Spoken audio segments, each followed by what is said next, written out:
ہمیں یوں کہنا چاہیے کہ اصل میں اس جماعت نے سیاسی جماعتوں کو آپ کو نہیں رگڑا، پاکستان کے لوگوں نے رگڑا ہے۔ 8 فروری کو پاکستان کے لوگوں نے آپ کو مائنس کیا ہے، آپ کو ووٹ نہیں دیا، آپ کو مسترد کیا ہے۔ اگر اس جماعت سے کسی کو مسئلہ ہوتا تو 8 فروری کو جو انہوں نے پاکستان کی 75-76 سالہ جو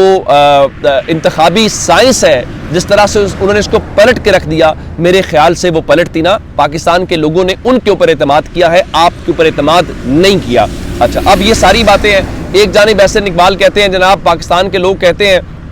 کہ اگر پاکستان نے اور پاکستان کی معیشت نے ترقی کرنی ہے تو اگلے 5 سال عمران خان کو جو ہے وہ جیل میں رکھنا ہوگا۔ اب ان کے ایک اور ترجمان ہے، وہ حسن ایوب ARY کے اوپر جو بیٹھتے ہیں راوی والے، وہ فرماتے ہیں جناب اگر پاکستان میں سیاست کو بہتر کرنا ہے تو عمران خان کو مائنس کرنا ہوگا۔ سچی بات تو یہ ہے کہ پاکستان کی سیاست عمران خان ہے اور پاکستان کی سیاست جو ہے وہ عمران خان کے گرد ہی گھومتی ہے۔ اگر اس وقت سب سے کوئی بڑا سٹیک ہولڈر ہے اور کوئی بڑا ریلیونٹ کریکٹر ہے تو وہ عمران خان ہے۔ باقی سارے کے سارے تمام جو کریکٹرز ہیں نا، وہ ان کا صرف ایک ہی تعارف۔ حبیب اکرم صاحب کا ایک جملہ مجھے بڑا یاد ہے، ان کا دیکھیے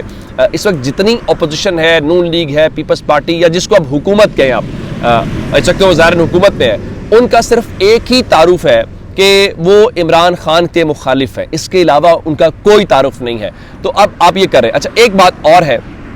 اب ان کا تو ہو گیا عمران خان کو داد دیں کہ یہ سب آپس میں ان سب باتوں کے باوجود اکٹھے ہوتے ہوئے دکھائی دے رہے ہیں۔ دوسرے نمبر کے اوپر میں نے آپ کو بتایا تھا کہ 21 تاریخ کو جمعے کو پاکستان تحریک انصاف نے ملک گیر ایک اور کال دی ہے جس میں وہ احتجاج کرنا چاہتے ہیں، لیکن آج سچی بات تو یہ ہے کہ پنجاب میں دمادم مس قلندر ہونے کی جو بات ہے، جس میں خاص کر عاطف خان جو سینئر رہنما ہے تحریک انصاف کے خیبر پختونخوا سے، انہوں نے ایک بڑی سنجیدہ بات کی ہے۔ ان کا آپ خیبر پختونخوا میں جتنا مرضی احتجاج کر لیں، اس احتجاج سے کوئی فرق نہیں پڑے گا عمران خان کی رہائی کے لیے۔ عمران خان کی رہائی کا فرق یا جو کرنا چاہتے ہیں وہ اس وقت ہی ہوگا جب آپ پنجاب سے عمران خان کی تحریک شروع کریں گے۔ اور آپ جانتے ہیں کہ ہم یہی سنتے آ رہے ہیں کہ عید کے بعد ہم پنجاب کے اندر ایک جو کیمپین ہے، جو جلسے ہیں، میں نے اس دن اپوزیشن لیڈر جو پنجاب کے ہیں ملک احمد خان بھچر صاحب، ان سے یہ کہا تھا کہ جب آپ مزاحمتی سیاست کرتے ہیں تو پھر یہ نہیں ہوتا کہ ہمیں IG نے اجازت دی ہے، ہمیں DC نے اجازت دی ہے، یہ نہیں دی۔ آپ جلسہ کرتے ہیں، آپ کو مار پڑے، آپ کو گرفتاریاں ہوں، مزاحمت کی سیاست ہوتی ہے۔ تو عاطف خان نے یہ بات بالکل درست کی ہے، اور اگر آپ خیبر پختونخوا میں 10 گنا بھی بڑے جلسے کرتے رہیں گے تو اس سے کوئی فرق نہیں پڑے گا۔ اور میں نے آپ کو بتایا تھا اب آپ کے پاس ایشوز ہیں، آپ نے پنجاب کے اندر ایک بڑا ایشو مس کیا، اور میں آپ کو اندر کی خبر دے دیتا ہوں کہ جب عمران خان کے ساتھ ان کی ایک ملاقات ہوئی وہاں پہ جیل کے اندر، تو وہاں پہ عمران خان نے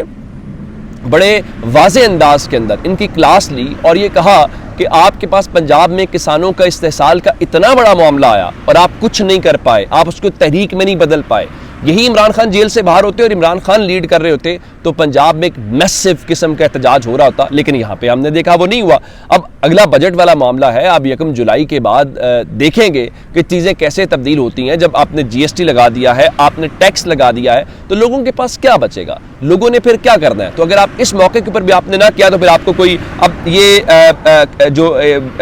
کریڈٹ ایجنسی فچ ہے اس نے بتا دیا کہ بجٹ کے بعد پاکستان میں مہنگائی بڑھے گی، اور مزید اس کی وجہ یہ ہے کہ آپ نے ٹیکس امپوز کر دیا ہے۔ آپ ابھی قربانی والا دیکھ لیجئے، آپ اپنے گلی محلے میں اپنے شہر میں دیکھیے گا کتنی زیادہ قربانی ہوئی ہے، کیا پچھلے سال سے قربانی زیادہ ہوئی ہے یا پچھلے سال سے قربانی کم ہوئی ہے؟ اس ایک پیمانے کی بنیاد کے اوپر آپ دیکھ سکتے ہیں کہ لوگوں کی قوت خرید بہتر ہوئی ہے یا کم ہوئی ہے۔ باقی آپ حکومت کے دعووں کو یا ان کے جو وہ چیزیں ہیں اس کو ایک طرف رکھ دیتے ہیں۔ اب آتے ہیں صنم جاوید کی طرف۔ صنم جاوید پاکستان کے اندر ایک مثال ہے، اور آنے والے وقتوں میں صنم جاوید، عالیہ حمزہ، ڈاکٹر یاسمین راشد، یہ سب کردار جو ہیں وہ تاریخ میں مثال ہوں گے۔ لوگ بتایا کریں گے کہ سیاسی کارکن کیسے جیل کاٹتے ہیں، سیاسی کارکن کیسے بہادری کے ساتھ اپنی جماعت اور اپنے نظریے کے ساتھ کھڑے ہوتے ہیں۔ اب ان کے والد نے ذرا یارکر کیا ہے قاضی فائز عیسیٰ صاحب کو، اور انہوں نے ایک خط لکھا ہے۔ فلک جاوید خان جو ان کی ہمشیرہ ہیں، انہوں نے اس حوالے سے ٹویٹ بھی کیا ہے، اور انہوں نے بتایا ہے کہ ان کی جو صاحبزادی ہیں صنم جاوید، ان کے ساتھ کیسے